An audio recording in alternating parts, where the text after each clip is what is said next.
Bueno, buenas tardes en primer lugar.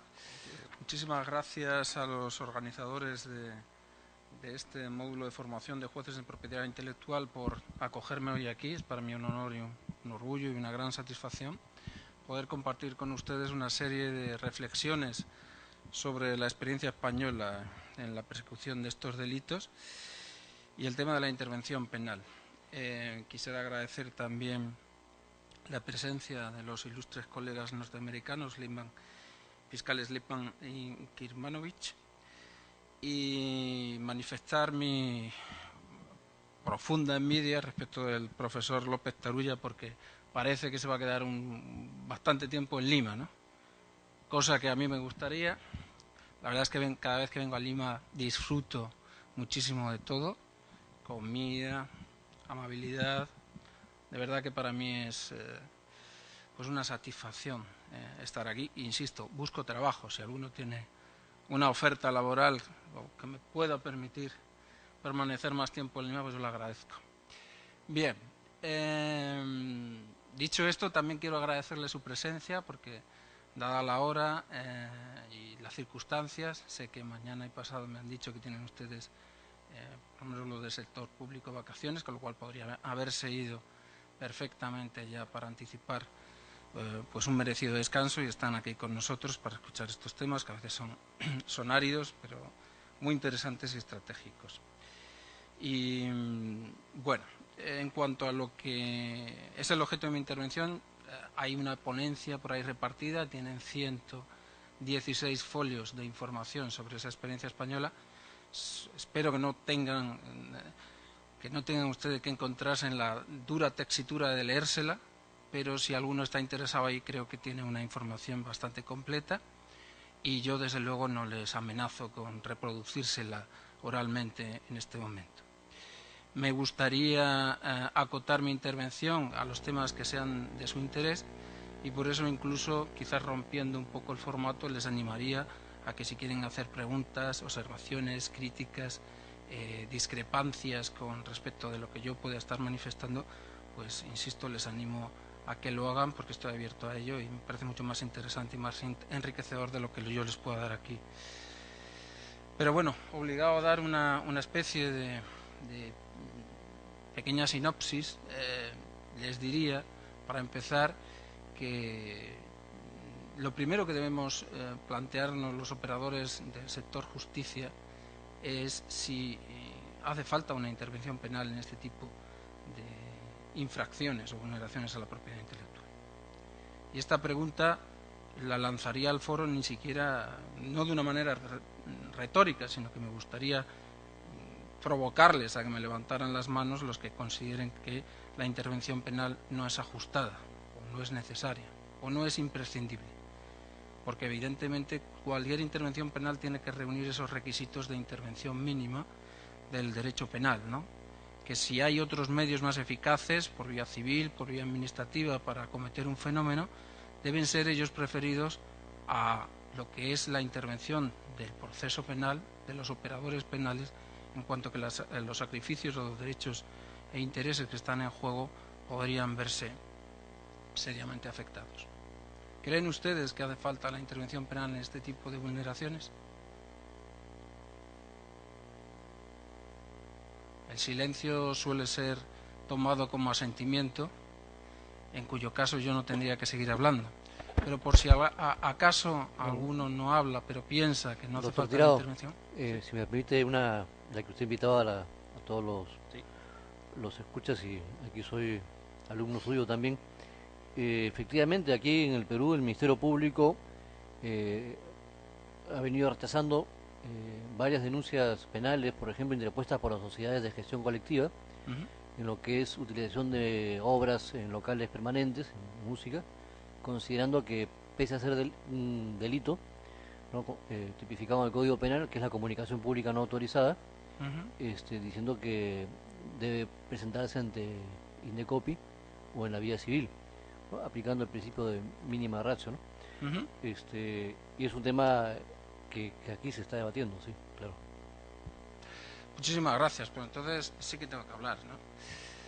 Eh, La verdad es que, lógicamente, para tomar una decisión al respecto, sobre circunstancias concretas, nos tendríamos que parar a pensar en qué tipo, o frente a qué tipo de piratería, o frente a qué tipo de infracciones y vulneraciones a la propiedad intelectual nos estamos encontrando en la actualidad. Y en este aspecto a mí me gusta distinguir entre lo que es la piratería física y la piratería digital. ¿Cuáles son las coordenadas en las que se están dando los fenómenos de vulneraciones de derechos a la propiedad intelectual? Pues yo creo que desde luego en el ámbito físico nos encontramos con lo que podríamos denominar una ingente ola de piratería, que va siendo desplazada en algún momento en determinados países por las vulneraciones de tipo digital o a través de Internet, pero que aún tiene una presencia importante, por ejemplo, en situaciones, no solo en España, sino también aquí en su país. Desde luego yo la he visto en los polvos azules, la he visto en el Hueco, porque me he pasado por allí, y casi que es una realidad presente y, si no tolerada, casi tolerada. Pero ¿sabemos realmente lo que hay detrás de eso? ¿Somos conscientes de con quién estamos cooperando, incluso cuando compramos algún tipo de producto falsificado? Miren ustedes, desde luego en la Unión Europea existe una clara conciencia de que el fenómeno que está detrás de ese tipo de compras, que parecen pues inocuas, es un fenómeno que hay que atajar decisivamente desde muchas perspectivas, porque desde luego nos enfrentamos a una actividad industrializada y que está en manos o en la que se ha instalado una delincuencia organizada transnacional, generalmente toda delincuencia organizada es transnacional, e incluso organizaciones mafiosas y criminosas que antes se dedicaban al tráfico de drogas o que se siguen dedicando al tráfico de drogas o a la trata de blancas o al tráfico de trabajadores, de seres humanos, están derivando sus esfuerzos a las vulneraciones de propiedad intelectual porque, si me permiten la expresión, los palos que reciben de la policía en este ámbito, es decir, tráfico de droga, trata de blancas o tráfico de personas, son de tal calibre que les generan grandes pérdidas. Y empieza a ser mucho más rentable dedicarse a las vulneraciones de la propiedad intelectual porque ahí, con costes irrisorios, dado a la utilización de modos industrializados en la producción de ese tipo de productos, obtienen muchísimas más ganancias y además con un coste de impunidad muy alto.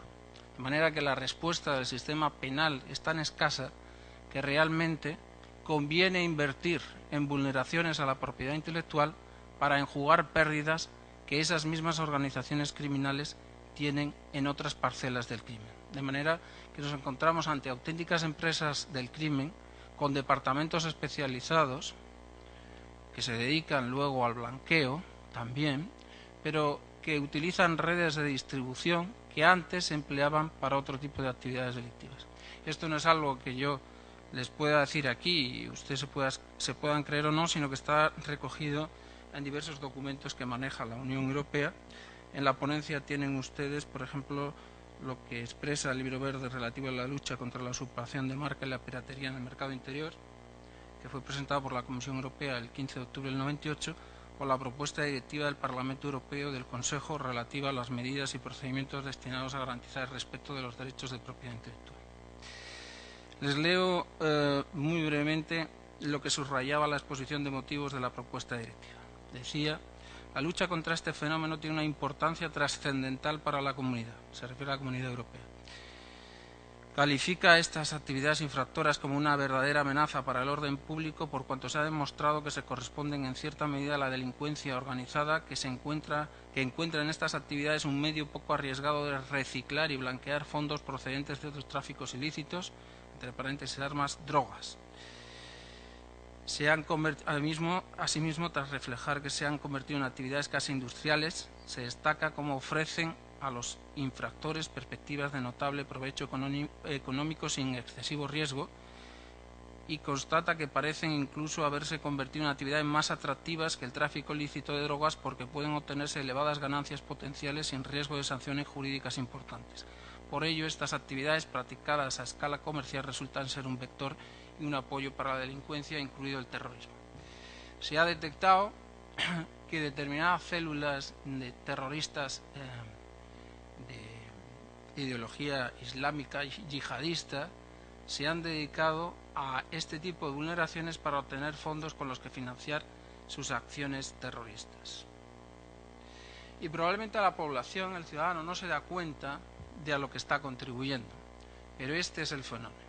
Nos encontramos con una delincuencia organizada, grupos organizados que están dedicándose a este tipo de actividades por estas razones que hemos mencionado, y que además, como toda organización criminal, en este ejercicio de este tipo de actividades se está generando un vector de crecimiento de delincuencia anexa y conexa. Estos grupos organizados se pelean por los territorios, realizan secuestros, hay homicidios, porque están peleando por la tarta importante de ganancias que se produce en este ámbito. Pues bien, tenemos ya no solo una actividad de agresión o vulneración de los derechos de propiedad intelectual, sino que además se está generando esa delincuencia anexa, conexa y pluriofensiva, que no solo atenta contra el bien jurídico protegido en este caso, sino que está lógicamente generando una extensión de ofensividad a diversos bienes jurídicos que afectan, si quieren ustedes llamarlo así, más directamente, o son visualizados más claramente por los ciudadanos. Y si nos encontramos con que hay que luchar contra este fenómeno, ¿es posible hacerlo con acciones puramente civiles o administrativas? La respuesta la pueden dar ustedes mismos. Frente a las mafias, frente a la delincuencia organizada, hay que utilizar los instrumentos típicos de lucha contra esta clase de criminalidad. Los instrumentos que implican técnicas policiales como el agente infiltrado o la utilización de especiales técnicas de actuación policial, insisto, contra este tipo de grupos. Los beneficios que generan son tan altos que por eso pueden dedicarse a estas labores, además, insisto, con usos industrializados, porque hace falta tener, si nos paramos a pensar, por ejemplo, en las películas, en los DVDs o los CDs o DVDs, es necesario, lógicamente, tener tostadoras que vayan reproduciendo eso a nivel industrial, es necesario tener impresoras industriales para las carátulas, es necesario generar canales de distribución de todos esos productos, es necesario trasladar los productos desde donde se producen hasta donde están los consumidores, generar una red, y es necesario generar departamentos de tratamiento de las ganancias obtenidas y los blanqueos posteriores. Bueno, pues eso, frente a eso, una demanda civil o una actuación e intervención administrativa se revela absolutamente insuficiente. Y por eso dentro de la Unión se habla de la necesidad de que los Estados se doten de todo un arsenal de posibilidades de actuación contra este tipo de vulneraciones. Una batería de instrumentos que pasan por la intervención penal y unas sanciones suficientemente disuasorias y armonizadas. Es decir, que todos los Estados más o menos traten el fenómeno de una misma manera, de forma que hace falta una acción concertada internacional. Bien. Y nos queda referirnos al otro aspecto, a la piratería digital, o la que podemos llamar la que se produce en el entorno de Internet. En el entorno de Internet puede haber una mera reproducción de lo que es una piratería física, es decir, que se establezcan, por ejemplo, portales en los que al final lo que se hace es una venta online de productos físicos, o bien lo que puede haber es una vulneración de los derechos de propiedad intelectual a través de toda una tipología florida de vulneración de esos derechos. Es muy difícil en cada caso y en un tiempo tan corto hacer referencia, como digo, a las múltiples variedades que nos encontramos, ¿no?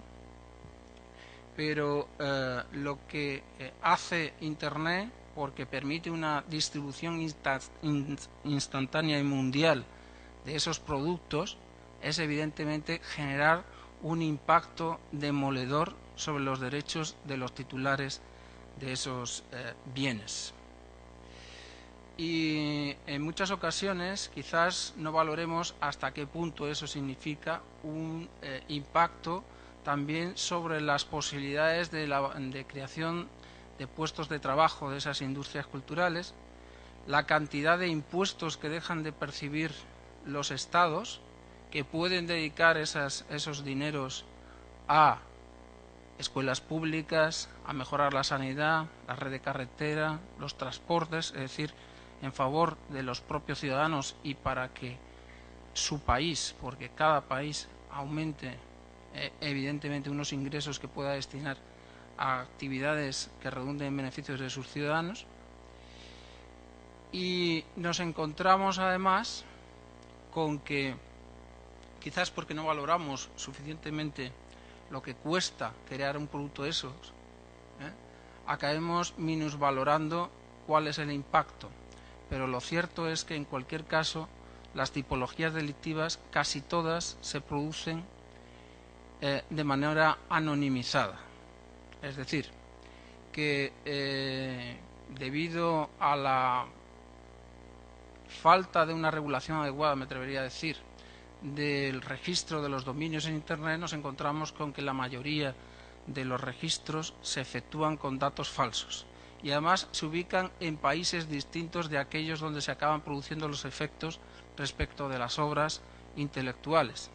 De manera que, en definitiva, al final lo que hace falta es una cooperación judicial internacional, porque para detectar dónde van las corrientes monetarias que obtienen como beneficios los que a través de las páginas web o los sitios web están vulnerando los derechos, hace falta una investigación que va más allá de las posibilidades de actuación de una intervención civil o una intervención administrativa.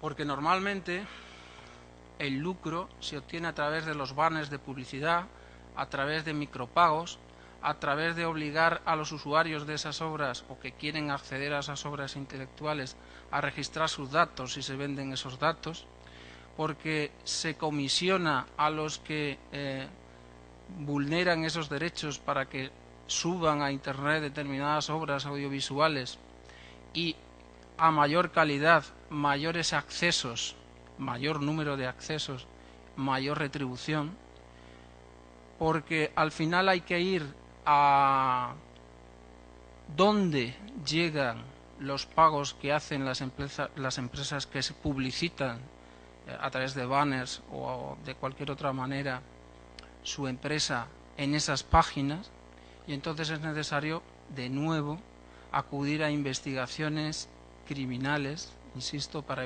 averiguar la auténtica titularidad de las cuentas donde llegan esa corriente monetaria, esas ganancias, y eso implica de nuevo la cooperación judicial internacional, y eso implica de nuevo comisiones rogatorias, y eso implica de nuevo una actuación que va más allá de las posibilidades de actuación de una acción civil o una acción administrativa.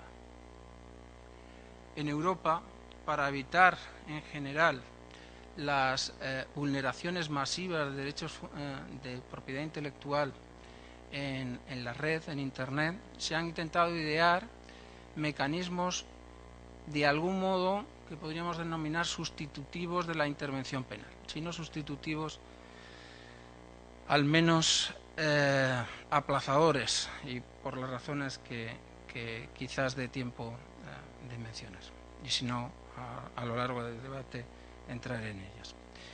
Saben ustedes que ha habido una serie de iniciativas, a veces copiando algunas ideas o tomando algunas ideas de de la intervención en Estados Unidos, que han establecido mecanismos en los que hay un órgano administrativo que acaba ejerciendo una función de disuasión respecto de las conductas de vulneración de esos derechos que realizan o bien los usuarios o bien los intermediarios, generalmente intermediarios en este tipo de actuaciones a través de sitios o páginas web en Internet.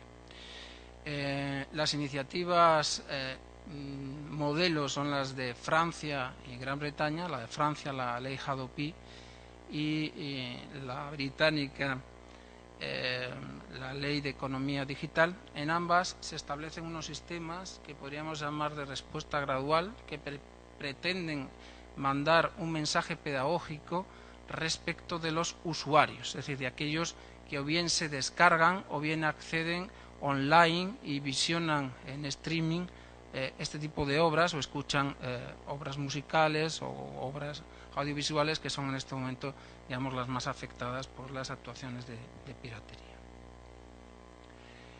Y el sistema francés va en la línea de un sistema que se llama de 3 avisos. Un primer aviso que se dirige y está basado sobre una obligación que tiene, muchas gracias, sobre una obligación que tiene todo abonado a una línea de Internet, que es la de velar porque su línea no sea utilizada para la comisión de ilícitos contra los derechos de propiedad intelectual e industrial. Es decir, si uno tiene un servicio de acceso a Internet, debe velar porque nadie utilice su línea para vulnerar esos derechos. Y hay un primer aviso que se produce por correo electrónico. Si se reitera la conducta a los 6 meses, hay un segundo aviso que,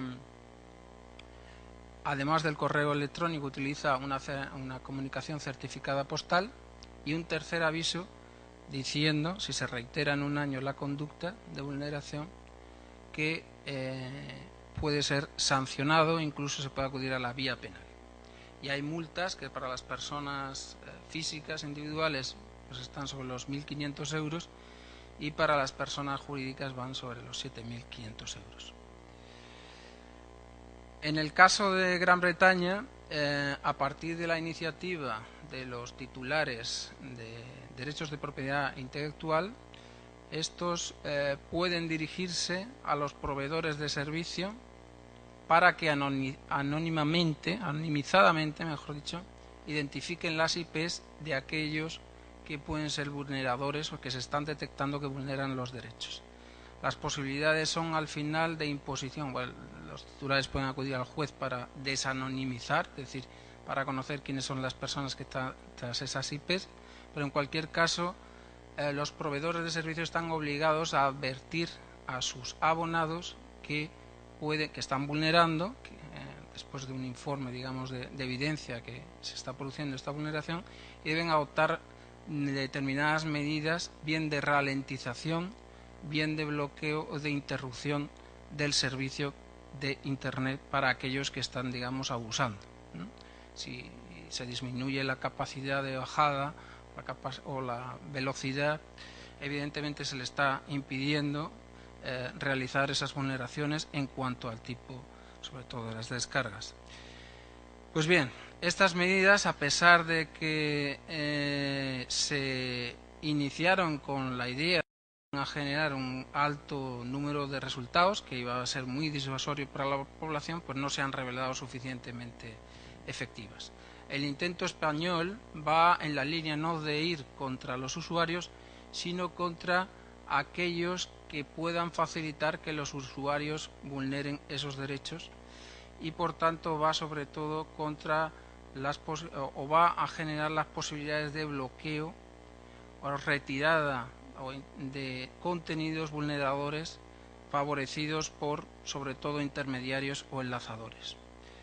Pero lo que ha ocurrido, lógicamente, es que el órgano administrativo se encuentra con la situación a la que me refería anteriormente, es decir, que los registros de dominio están efectuados con identidades falsas, que los auténticos administradores de esas webs están, aunque estén en España, están actuando a través de sitios que han ubicado o en Estados Unidos o en otros terceros países, y evidentemente para averiguar la identidad de los auténticos responsables hay que ir, pues el órgano administrativo no tiene capacidad de llegar a esa identidad, dado que no puede utilizar la cooperación judicial internacional en ese ámbito, porque no existe prácticamente al margen de la Unión, y la única manera sería acudir, como digo, a la cooperación judicial internacional. De manera que si en el entorno Internet tampoco las medidas de acción civil ni las medidas de acción administrativa funcionan, al final lo que nos queda es la necesidad de la intervención penal. Esa sería una primera conclusión al respecto. Las modalidades o tipologías de posibles vulneraciones, como digo, son extraordinariamente variadas, pero sobre la base de estas actuaciones, lo que ha sucedido en España es que existe un gran problema, sobre todo respecto de determinadas situaciones, sobre todo las que han generado los que se llaman enlazadores. Aquellos que supuestamente en sus páginas solo ofrecen enlaces y después de hacer un clic en los mismos se accede a los contenidos vulneradores de obras audiovisuales, obras musicales, etcétera, etcétera. La situación en España ha sido muy compleja y no me voy a detener en explicársela, lo tienen en la ponencia por escrito, pero básicamente, amén de una regulación que podría denominarse escasa, hemos tenido una circular generada. Una circular es un instructivo del fiscal general del Estado que dio en el año 2006, que ha servido, que contiene errores notables y que ha servido o ha sido utilizada para generar una cierta impunidad por parte de estas actividades de intermediación o de enlazadores. Si ustedes tienen interés les explico por qué, pero el hecho es que ahora en la reforma en ciernes que existe de los delitos de propiedad intelectual, el punto de mira se establece en España en realidad respecto de las conductas infractoras que se producen en el visionado online, es decir, el streaming. Prácticamente no se trata ya de que las conductas preocupantes en España sean las de la piratería física o las de las descargas, sino las de este visionado online. Y lo que se ha hecho es seguir una recomendación de la propia, se hizo un anteproyecto de reforma del Código Penal que fue presentado, porque es obligatorio en nuestro país, al Consejo General del Poder Judicial, a informes del Consejo General del Poder Judicial y a informes de la Fiscalía General del Estado. El Consejo Fiscal recomendó que se castigase el facilitar el acceso, porque las 4 conductas básicas que se castigan son las del plagio, las de la distribución, la reproducción, la distribución y la comunicación pública. Y la duda era si los enlaces están entre las conductas de comunicación pública. Duda que permanecerá hasta que el Tribunal de Justicia de la Unión Europea, un tribunal que está en Luxemburgo, decida si eso es comunicación pública o no, en una cuestión prejudicial que le ha planteado un tribunal sueco. Pero entre tanto se produce o no esta resolución de la duda por el Tribunal de Justicia de la Unión Europea, lo cierto es que en la jurisprudencia menor española hay resoluciones para una dirección u otra. Por jurisprudencia menor me refiero a la que se genera por órganos que están por debajo del Tribunal Supremo. El Tribunal Supremo no suele conocer de este tipo de delitos por las penas imponibles y normalmente las sentencias acaban siendo puestas, si acaso, a través de los recursos de apelación por las audiencias provinciales. Pues bien, hay audiencias provinciales como la de Madrid, en algunas de sus secciones, que considera que eso no es comunicación pública y está al margen del delito, y hay otras como la de Vizcaya, una sentencia, la 530/2011, que dice que eso sí que es comunicación pública. En cualquier caso, insisto, la Fiscalía General ha recomendado al Gobierno que en el anteproyecto se castigue el facilitar el acceso además de las 4 conductas correspondientes, y lo cierto es que la versión posterior a ese informe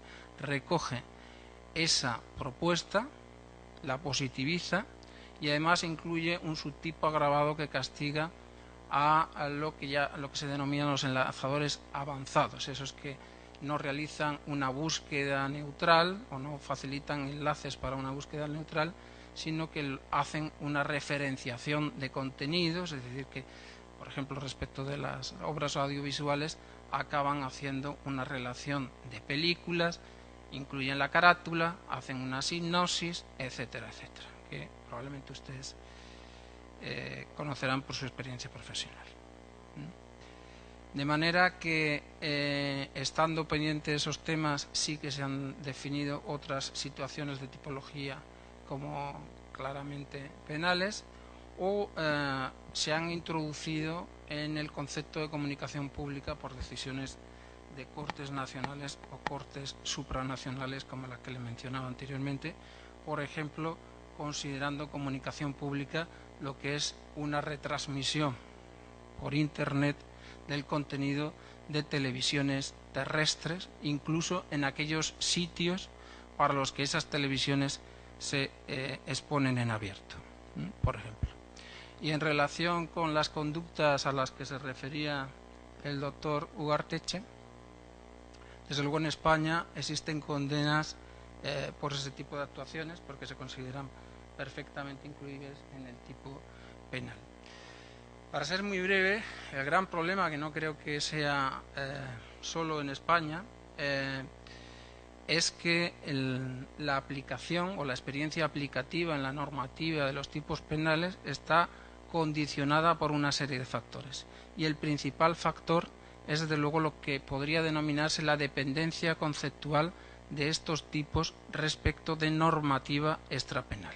Es decir, cuando uno analiza el contenido o la redacción de los tipos penales que se contienen en los artículos 270 y siguientes de nuestro Código Penal, lo primero que se advierte es que es imposible aplicarlos, integrarlos o interpretarlos sin acudir a una normativa que está fuera del Código Penal, porque los conceptos relativos a lo que es una reproducción, una distribución o una comunicación pública, evidentemente son conceptualmente dependientes de lo que disponen esas normas extrapenales, que además están conformadas no solo por el texto refundido de la Ley de Propiedad Intelectual, sino también por toda una normativa a nivel internacional o supranacional me refiero al ámbito de la Unión Europea, o internacional, sobre todo determinada por los denominados ADPIC, los acuerdos de derechos de propiedad intelectual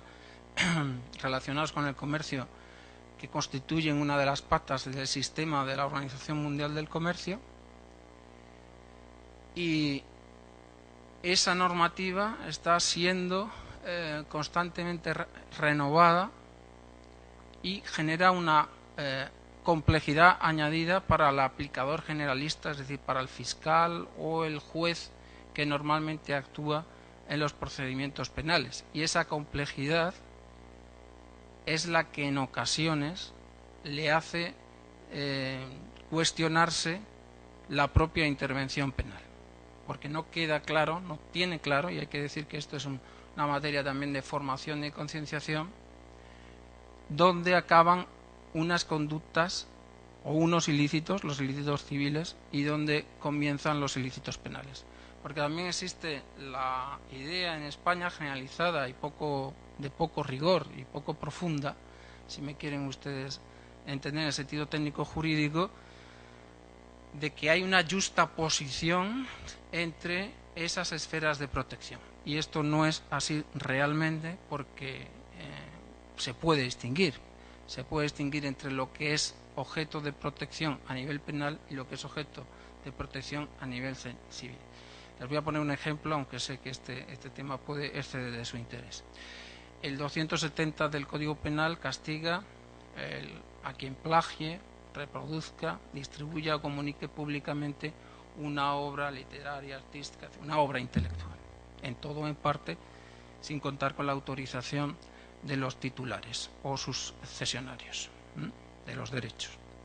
Pues bien, si uno se va a la ley de propiedad intelectual española, ya se advierte que aunque pueda haber una coincidencia en el objeto material de protección, tanto a nivel civil como penal, aunque puede haber unos sujetos pasivos que también pueden ser identificados, los titulares de los derechos de propiedad intelectual son evidentemente los perjudicados, no existe una coincidencia en cuanto a las esferas de protección penal y civil, porque dentro del contenido de los derechos de propiedad intelectual, artículo 2 de la Ley de Propiedad Intelectual, se distingue entre facultades morales o personales y facultades patrimoniales o de explotación. Y respecto de las facultades personales, de todas las que menciona la Ley de Propiedad Intelectual, como contenido de la propiedad intelectual, no están protegidas todas las facultades, y ni siquiera el plagio es algo que como tal término haya sido utilizado en la Ley de Propiedad Intelectual, sino que tiene que ver o está relacionado con el derecho a ser reconocido como autor de la obra. Pero no se protege tampoco en el Código Penal cualquier plagio, sino solo el que se realiza con ánimo de lucro y en perjuicio de tercero. De manera que lo que se protege no es la facultad personal, sino una facultad personal en su dimensión patrimonial. Y respecto de lo que son las facultades patrimoniales, artículos 17 y siguientes de nuestra Ley de Propiedad Intelectual, tampoco existe esa coincidencia, porque en el núcleo de los verbos utilizados para describir las conductas, que son los que definen la significación jurídica del tipo y que, por tanto, hacen referencia a los comportamientos prohibidos, se habla de de reproducir y distribuir públicamente cuando las facultades patrimoniales son 4, no 3. También está la facultad de la transformación, y no se castiga al que transformare. Sí que se protege como objeto material la obra intelectual o su transformación, es decir, la obra derivada, pero como objeto material. Las conductas típicas están descritas en los códigos penales con verbos, de manera que no hay una coincidencia total tampoco con las esferas de protección.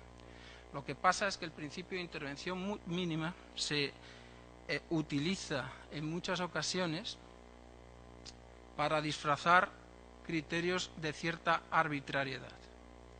Cierta arbitrariedad que a veces está basada en la idea que les participaba antes. Es decir, a menor formación, a mayor complejidad en la materia, menor acción penal. Porque realmente el juez o el fiscal no se encuentran cómodos con una materia que no pueden deducir directamente del Código Penal.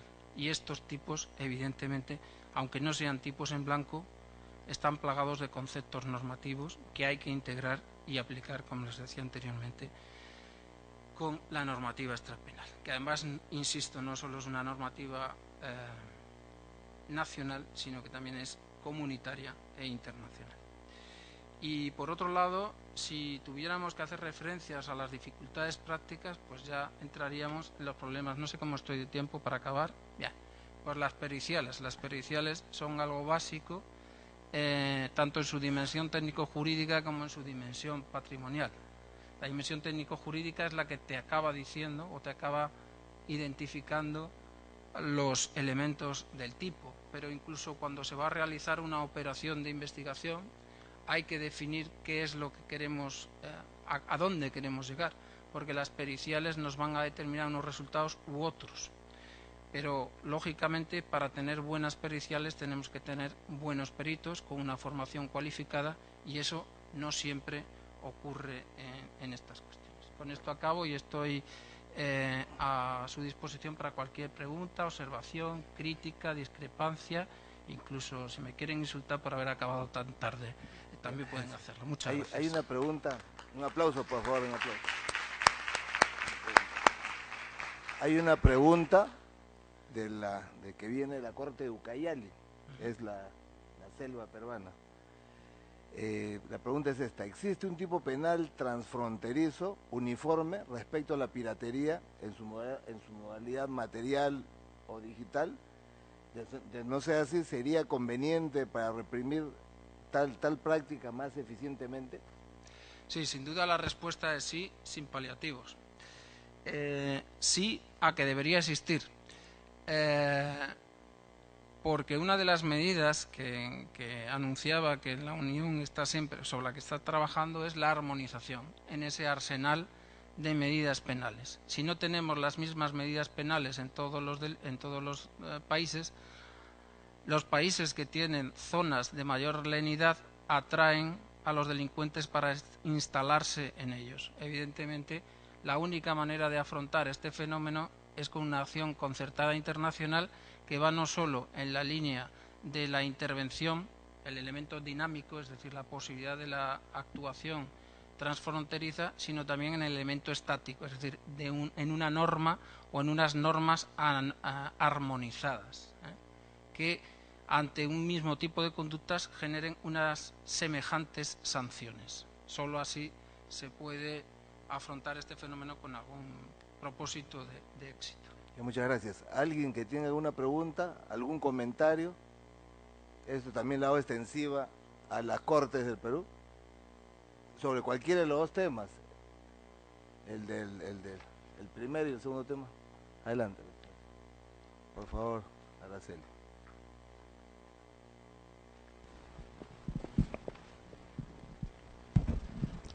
Muchas gracias. Soy el señor Gino Lera, trabajo acá en la Corte de Lima. Quisiera hacer un aporte. Mi familia siempre hemos visto la forma de generarnos ingresos propios fuera de los trabajos que tenemos. Y la experiencia que tengo es, si los productos que se comercializan en el país, en el caso que mencionó el doctor, el DVD o los CDs,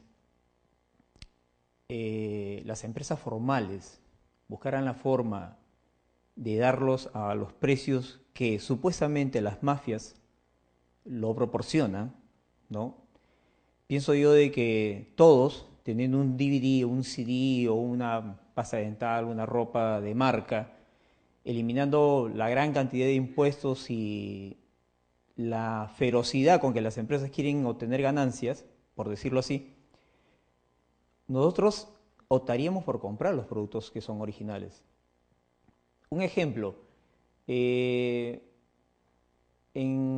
acá en Lima, por ejemplo, si uno va a una casa mayorista que vende productos al por mayor y desea comprar una pasta dental, el precio por docena de esa pasta dental es mucho más caro que si yo lo comprara en una botica que lo está promocionando y lo da al precio por mayor. Me cuesta a mí una pasta dental, pongamos 6 soles, y esta botica que lo vende por unidad, pero lo da por oferta, me lo está dando a 3 soles. Y es una botica, es una empresa formal que lo da como promoción y la promoción dura como 3-4 meses. Si vamos a hacer ese análisis, preferiría yo comprarle a la botica, que lo tiene a un precio súper rebajado, que comprarlo al precio por mayor. Y se ha dado el fenómeno de que muchas personas que se han enterado que el precio por mayor es más elevado que en la botica, compran en la botica 12 productos, 15 productos, y lo venden al por menor en sus tiendas, porque saben que en la botica está más barato que el precio por mayor. Entonces, las empresas, no sé si se han puesto a analizar si las empresas, dada la cantidad de pérdida económica que tienen ya varios años, porque acá en el Perú todo se está copiando, han analizado en bajar los costos, en bajar los impuestos, en bajar realmente toda esa producción gigantesca que tiene. Por ejemplo, esta empresa Blockbuster quebró acá porque simplemente los DVDs que vendían los precios eran demasiado altos. Un DVD original estaba costando algo de 35 o 36 soles. Si era una película promocional recién venida, costaba 45 o 50 soles. Pero si uno lo compraba afuera, pues estaba a 5 soles, 3 soles, ¿no? ¿Y qué pasaba? Blockbuster al final, cuando antes de quebrar, vendió sus películas a un precio pues de 10 soles, 12 soles. ¿Por qué? Porque ya la empresa quebraba. Si ellos vendieron ese precio, están obteniendo ganancia. Y si obtienen ganancia, pues obtienen ganancia tanto para quebrar la empresa como para eliminar el stock que tenían y salirse del país. Entonces, los precios son muy exorbitantes. En el caso, por ejemplo, de los libros de derecho nomás, o los libros de medicina, a diferencia de Colombia, con Chile los precios son realmente mucho más cómodos en Colombia y en Chile que acá en el Perú. Un estudiante de medicina para que compre un libro, por ejemplo, de biología molecular, pues está costando algo, pongámosle 200, 300 soles acá. En Chile cuesta la tercera parte o la cuarta parte. ¿Por qué? Entonces, no solamente es que la empresa formal quiere vender sus productos, sino que los precios son muy elevados, demasiado elevados. Entonces, pienso yo que no solamente es una política nacional, sino debería ser una política internacional que deberían abaratar los costos, porque si las mafias ganan reproduciendo libros, un libro pues de Paulo Coelho que cuesta 25 o 30 soles en Crisol, en la calle lo venden a 10 soles, y están ganando alguna barbaridad de dinero vendiéndolo a 10 soles porque el chico que camina en la calle vendiéndole los autos lo vende a 10 soles, él lo compra a 5 y el que lo produce lo vende a 3. Entonces, si se ve la ganancia, pues están ganando al 100%, 200% cada uno.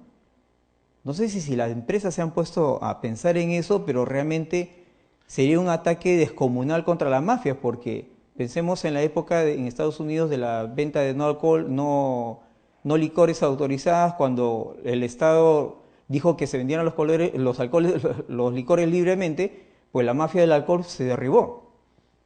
Lo mismo se podría hacer acá. Muchas gracias. ¿Me permite? ¿Algún comentario? Sí, un comentario. Le agradezco muchísimo su intervención porque pone sobre la mesa un tema interesante para evaluar. Yo no soy una empresa y no le puedo responder, lógicamente, pero voy a intentar responder según la experiencia española. Es evidente que cuando hay precios altos para determinados productos no son comprados, ¿no? Y lo que puede generar que Blockbuster se vaya es que había otras empresas que vendieran los mismos productos a menos precio, o bien que esos mismos productos se vendieran a muchísimo menos precio también en el mercado ilícito, ¿no? Bien. Experiencia española. No estoy hablando de situación en crisis, estoy hablando de la España de la bonanza, con mucho dinero en general en manos de los ciudadanos, o al menos en un nivel de vida bastante alto. Si se podía conseguir, personas con alto poder adquisitivo, si podían conseguir algo a coste cero, lo conseguían. De manera que si uno, por ejemplo, con los productos audiovisuales, las películas, las rebajaba a 5 euros, que es un precio bajísimo para una película, y alguien podía verla u obtenerla, podía comprarla en la calle por 1 euro, una copia ilegal digital que más o menos viera de forma parecida, o podía descargársela a internet por coste cero, prefería el coste cero. De manera que la bajada de precios era absolutamente inútil, porque aquello que puedes conseguir a menor precio tiendes a conseguirlo a menor precio, aunque casi te lo regalen. Si a mí me dicen, me van a bajar el Ferrari a 10.000 euros, pero hay otro que vende Ferraris a 100 euros, yo compro el Ferrari de 100 euros, siendo que son parecidos, ¿no? O 500 euros, es decir. Pero bueno, a más, en este tipo de cosas, por el ejemplo que usted ha puesto, que es una obra audiovisual. En general, una obra audiovisual tiene un proceso de explotación. Aquel que arriesga su dinero para generar una película, que a veces tiene que hipotecar su casa o su empresa, porque cada día de rodaje le cuesta, vamos a poner, 1.000.000 de euros, necesita para recuperar su inversión un proceso de explotación con determinadas fases. Unos 3 meses iniciales en exposición en salas de cine, unos 6 meses después, pues igual lo necesita explotar con venta de DVDs o vendiéndolo a televisiones de pago condicionado. Luego necesita generar dentro de esa explotación que las televisiones en abierto les paguen sus derechos por echar esas películas, y eso en un periodo de 18 meses, 2 años. Pero si en el minuto 1 o incluso antes de estrenar la película en un determinado país los usuarios ya disponen de esa película a coste cero, vía internet, todo ese proceso de posibilidad de explotación para recuperar la inversión se ha acabado. Hay que pensar, yo no sé si usted ha visto la película de Artist. No, bueno, pues una película que obtuvo un Oscar hace dos o 3 años, no recuerdo muy bien. En esa película, usted piense, es una película que es una apuesta arriesgada porque es muda. Y hay unas actuaciones de unos actores y una banda sonora. Para la banda sonora, que es la que genera las emociones, hace falta una orquesta, un director, unas grabaciones, unos ensayos. Para la formación de cada músico de esa, no sé si tiene usted amigos, hijos, tal, que hayan estudiado música. Hay que comprarle, pues un chico que estudie violín. Hay que irle comprando violines que valen 500, 1.500, 2.000 euros en función de cómo le vaya creciendo el brazo. Hay que llevarlo todos los días al conservatorio. Hay que pagarles profesores adicionales. Si mejora, hay que mandarlo a Austria y si no tienes tanto dinero a Eslovaquia o algún sitio. Es decir, que eso lleva un coste, una formación y un trabajo. Para dar trabajo a ese señor músico que va a recibir un dinero y que además va a ingresar un dinero a la hacienda pública por su trabajo, etcétera, etcétera, multiplíquelo por todos los miembros de la orquesta, más el compositor, etcétera, etcétera. Todo eso cuesta muchísimo dinero. Y claro, llega alguien que coge esa misma obra, la copia, la sube, pone sus publicidades en la página correspondiente, con el banner que te deriva al casino o al mundo erótico o a venta online de productos informáticos, da igual. Se está ganando todo ese dinero con cero inversión. Mientras que le ha pasado al productor, el productor que ha arriesgado, ha hipotecado su casa, ha hipotecado su empresa, que tenía una serie de técnicos de sonido, de imagen, etcétera, que tenía que pagar, con un montón de familias que vivían de eso, todos esos están en paro. Y él se ha arruinado. No puede vender sus productos a determinados precios muy baratos. Puede venderlos o puede bajarlos hasta un determinado nivel, pero por debajo de ese nivel no crea, no produce, se dedica a otras cosas y se pierde la creación cultural. Entonces tenemos que valorar también ese aspecto. Es decir, la bajada de precios, cuando son desorbitados, tiene sentido y puede obtener beneficios, pero si el coste para los usuarios de esos productos es cero, van a acudir al coste cero. Cerrarán salas de cine, etcétera, etcétera. Es curioso porque en Colombia, en una conferencia de estas, alguien dijo, pues es que lo que pasa es que en Colombia no hay suficientes cines. Yo les digo, en España hay cines, o había muchísimos cines. La gente no tenía que ir a internet a ver películas, pero había coste cero. La gente va al coste cero.